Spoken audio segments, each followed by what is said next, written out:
The Dance of the Ravens.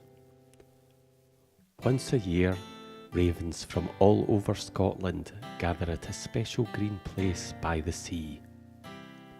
They've been doing this as far back as ravens remember, perhaps even longer. The ravens meet to share their stories and also their wisdom, but more importantly, they gather for the Dance of the Ravens. At their secret meeting place, these wonderful birds hop, leap, and swoop together, dancing a merry reel whilst an old bird chants the raven's hidden song. One bird flies in circles above the rest, keeping watch in case an enemy should appear. Sometimes, unknowingly, a passerby may even catch the sound of a raven's song in the air when other ravens join the chorus. This is what happened to Tormaid, a piper who lived alone by the sea.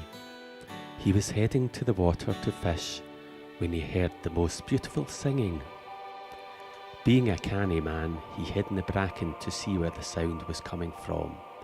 To his surprise, he could see a raven chanting, and when he looked up into the sky, there were ravens of all shapes and sizes, dancing and whirling to the joyful melody.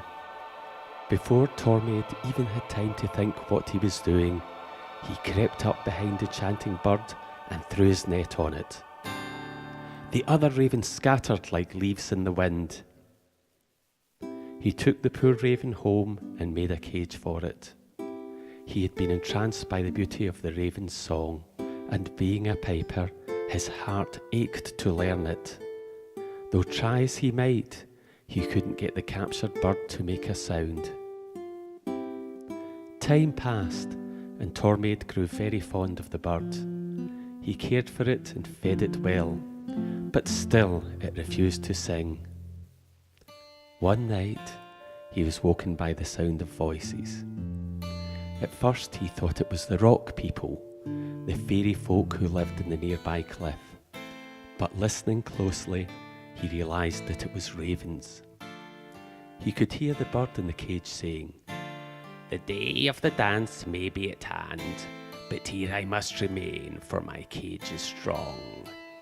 Even if I left it, I could not escape this house." A voice replied, "If you cannot join us in the morrow, there will be no dance, as only you can bring us music." "It fills my heart with sorrow to be a prisoner.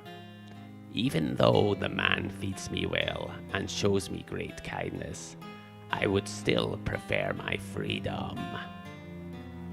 Tormaid quickly opened the door. He hoped the ravens outside would fly in and dance on his floor, but as soon as they saw him, they scattered as fast as they could. Tormaid hatched a plan. The next morning, he carried the cage to the green place of the ravens and placed it on a grey stone. He quickly hid in the bracken and quietly watched, hoping the ravens would appear for their dance. Minutes, then hours, passed with still no sign of the birds. Then, just as the sun began to set behind the sea, he heard fluttering above. Tormaid saw a single raven. It called to the bird in the cage. "Is it yourself, old friend?" "It is indeed, Bright Eye," came the answer.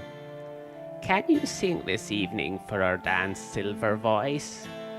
"I would never refuse you, my friend, though the dance will be a sad one for me, as I am trapped within this cage."